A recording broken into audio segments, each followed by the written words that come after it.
Hey everybody, I'm Joe DeGanzik and this is Smarter Home Life. I'm back with, I guess it's 3 times in a row. It's a review episode. Is that like a trifecta or something? Anyways, this is going to be, I hope, a fun one. So stick around all the way to the end. It's the Wyze Sense review. How exciting. I'm catching up. Okay. Wyze Sense, the first accessory product to the Wyze Cam and the Wyze Cam Pan from, of course, Wyze Labs, the company that continues to make products that kind of blow our minds because they're high quality and they're inexpensive for the smart home. It's kind of the stuff we've always been wanting for years, to have these prices come down, and they continue to knock it out of the park. There's another baseball reference. Let's dive right into the specs, talk a little bit about this, and then get to some demos and have some fun. So anyhow, not Bluetooth, not any kind of Z-Wave or anything like that, 915 megahertz. So these are tiny little sensors. It's a multi-pack. So you get a starter kit with a little bridge that basically plugs into the USB port on the back of your existing Wyze Cam or Wyze Cam Pan.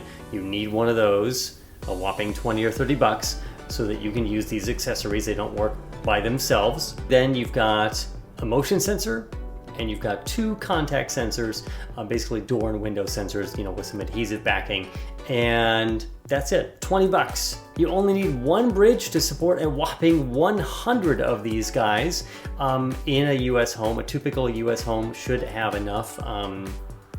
Wyze says that it should be no problem to have 100 of these if you, goodness gracious, had 100 of these sensors, and you just need the one bridge and it should have enough coverage. The 915 megahertz frequency, a lower bandwidth, not like gigahertz, but the lower bandwidth means that the data, the signal, will travel longer distances and it'll travel better through walls. So probably if you've got a Wyze Cam, you've got a collection of them, try to put it somewhere centered in the home, then it'll have a better topology to get all those signals back and forth. So let's get to some demos and some fun. I have not been using the contact sensor because I just haven't had a need for it, and I'll go into that in a minute.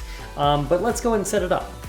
And basically the way you do that, number one, first off, make sure your Wyze Cam and your Wyze app are all up to date, firmware, software, app updates, all that stuff. Then you power off the Wyze Cam, plug in the USB bridge on the back of it into the USB port, let it boot up. It's going to flash, do its thing, eventually turn solid blue. It will make the connection do all of its own thing on its own. Then you can start adding accessories. So I'm going to turn off my Do Not Disturb mode and jump into the Wyze app.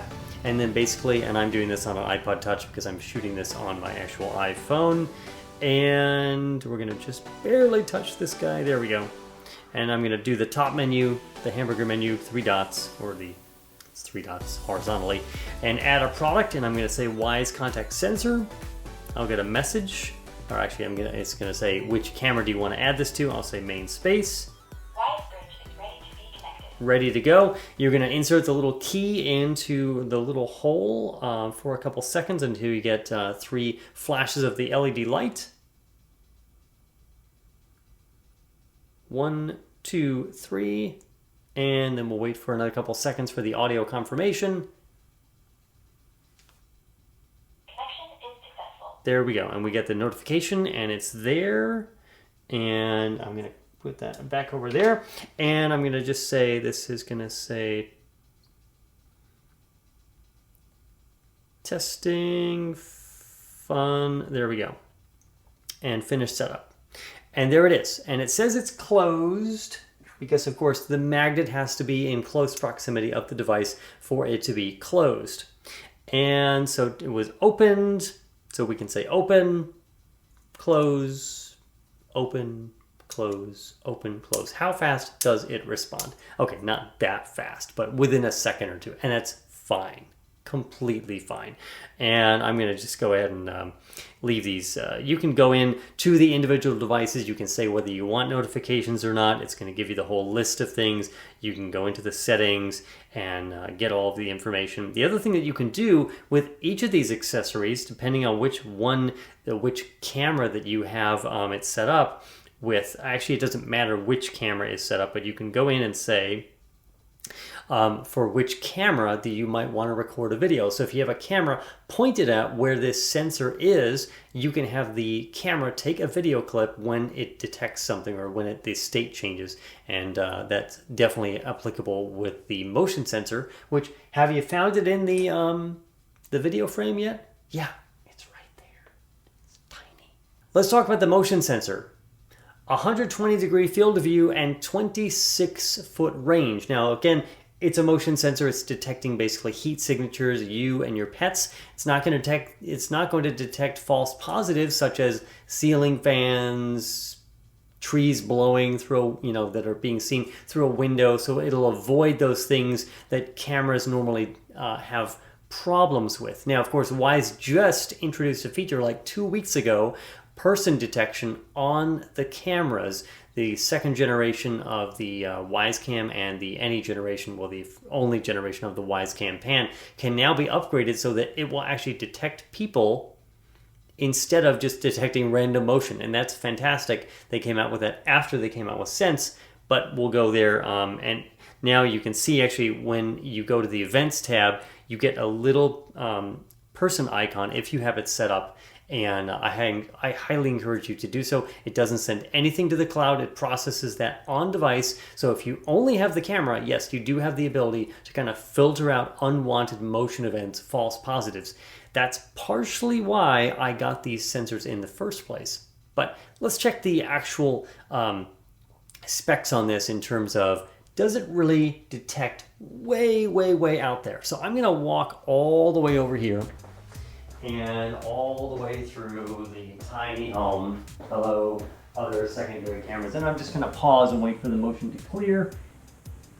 Okay, so I am just going to peek out and we'll see just how quickly the motion sensor all the way over there picks up the motion. I'm just going to continue walking, and anyways, and there's the notification. Of course, it's on silent because I'm recording the screen, but you see that yes, it really does have a great range. I was very, very impressed by it. And you can see also the notifications happen really fast. I feel like the notifications happen, it's like time travel. They're happening before the motion even happens. So I have been very pleased with it. The reason I got it was, again, to get rid of the false positives from the camera. This was before they had the person detection. You always do not want the notification that there's a person in your house when you're away from home and there's not supposed to be anyone in your house.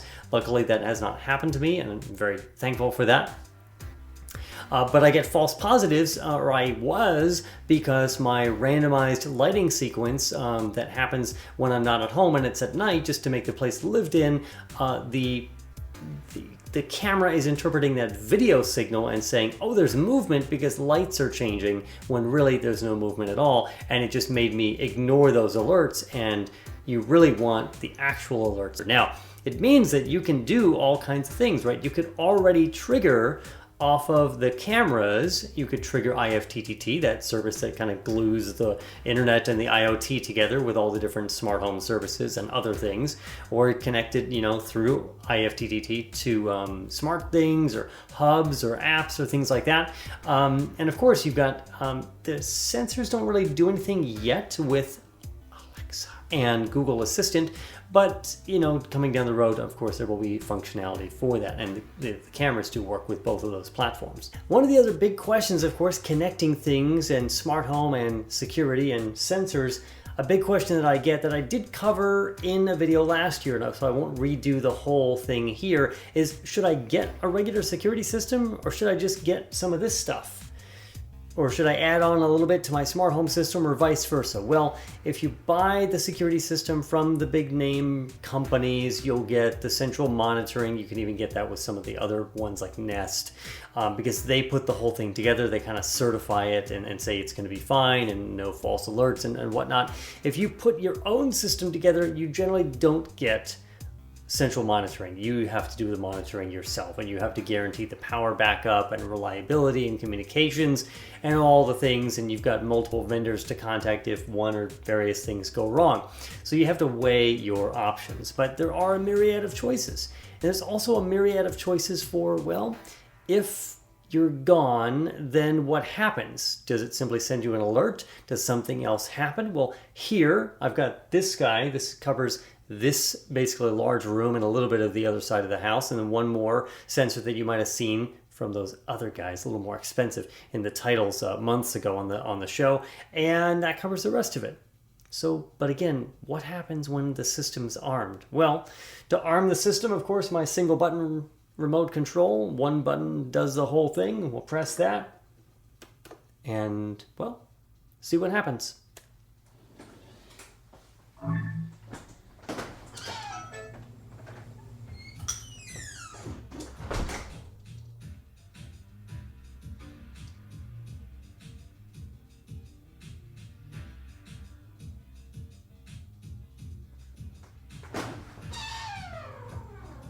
So, someone breaks into your house or comes into your house, system is armed, what happens? Well, the notification comes through immediately, of course, from the motion sensor because it's got that wide field of vision.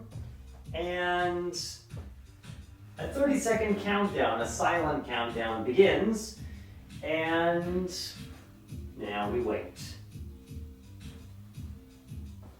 Intruder alert.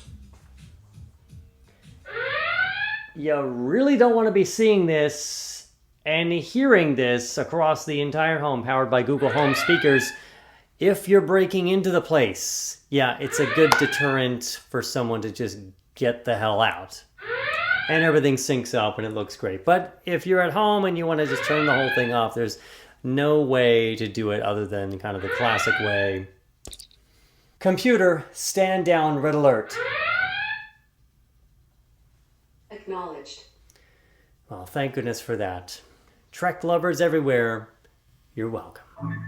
You can do a lot with these devices, and it's finally about time that a company, of course, started making these things for tiny, tiny prices. So please get yourself some of these devices just to have some fun, just to be creative with it and see what you can create. You can do a lot. You don't have to have fancy Python scripting and complete automation from the Mac. You can do stuff just with IFTTT, connecting your Wyze Cam up and your Wyze sensors to something like Philips Hue lights, Sonos speakers, and a few other things, and make your own kind of burglar deterrent. Anyways, thanks Wyze for making inexpensive smart home stuff that's reliable and great. The bulbs are out now. The plug is coming in September. They're just on a roll. They're hitting it out of the park. More analogies. Anyways, I'm Joe DeGantic for Smarter Home Life. Thanks for watching. If you got questions, I'm here for you. SmarterHomeHelp.com. Fill out the form. Start a consulting session. It's pretty great. And remember that a smarter home is a helpful home. I'll see you next time.